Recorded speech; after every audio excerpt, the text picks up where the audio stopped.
Before you begin, remove the base enclosure. And battery. Removal.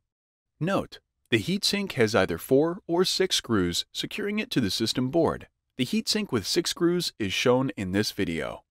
Note: the heatsink has numbers adjacent to the following 6 screws.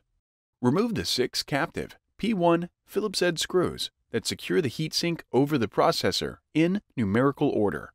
Note: due to the adhesive quality of the thermal grease and thermal pads located between the heatsink and processor components, it may be necessary to move the heatsink from side to side to detach it from the system board.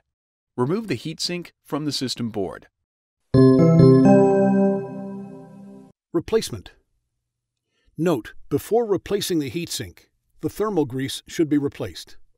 The thermal grease should be replaced every time the heatsink is removed. Use alcohol and a soft cloth, or an alcohol swab, to clean all the thermal grease off of the heatsink, processor, and graphics processing unit.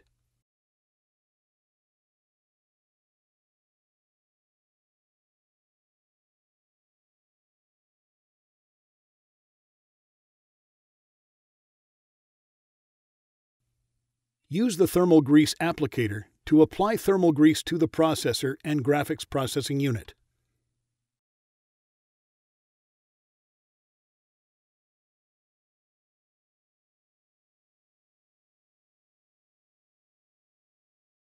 Place the heatsink into position on the system board.